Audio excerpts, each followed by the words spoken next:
my name is Charity. I'm 14 years old and in grade 8. My science project is based off fingerprinting. I came up with a question of why are all fingerprints different? And my hypothesis was, well, that we were probably all born with one, unique to ourselves. And I still wondered, well, why are they all different? But to start with the basics, when do fingerprints estimately form? They estimate that they tend to form normally around the 10th week of pregnancy, which is surprisingly early when you actually think about it, because the fetus is probably only the size of my baby fingernail, which is quite tiny. As you can see in the photo here, I have a photo of probably around the 10th week of pregnancy.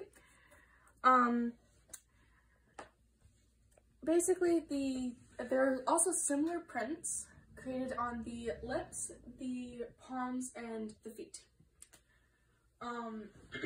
The creation of fingerprints starts with the basal layer, which is a layer in the epidermis, which helps, the epidermis helps the old dry skin come up to the surface, which is the skin that we see.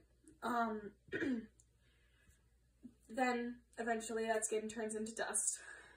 There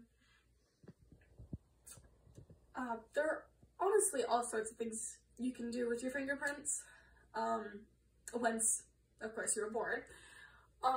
There are honestly all sorts. Like whenever you were a child, per se, you would do, in your art class, you could be doing fingerprint trees, as I have one here, which is part of the research I did myself.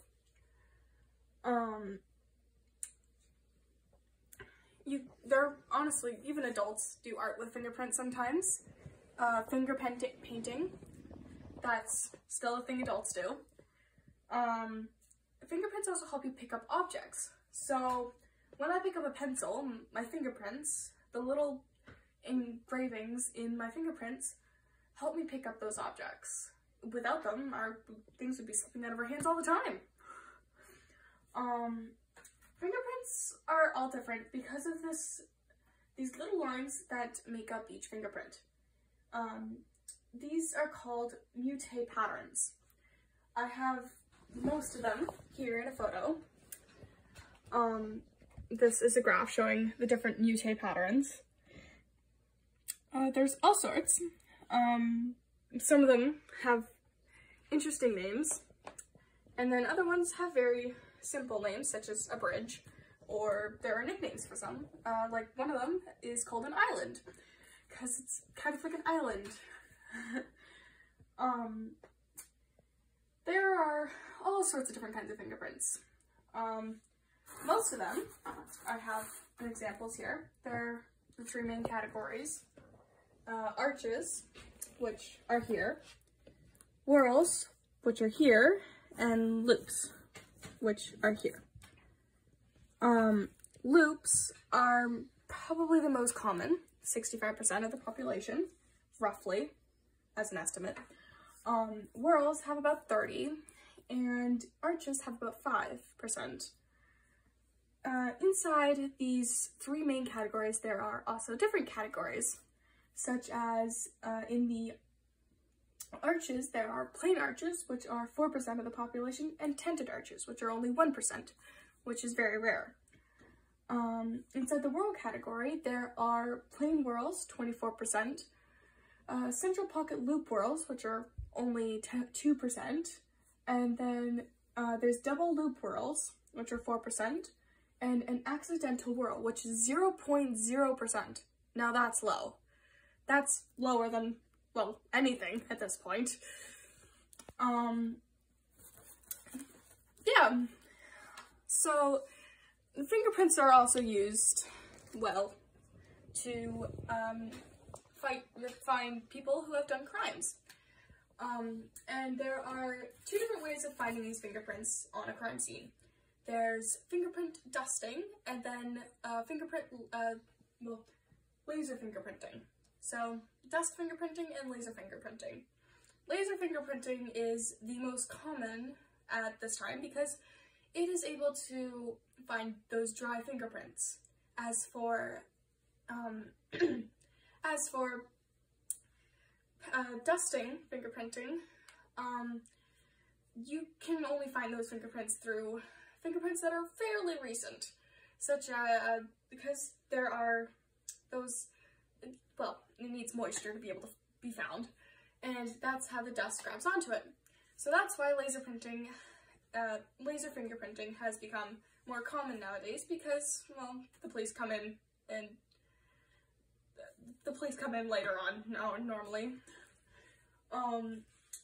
I have two different photos here.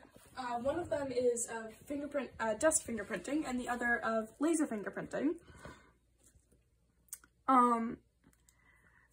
Basically, for laser fingerprinting, as technology advanced, they realized that they needed to find a new way. So that's when laser fingerprinting came in.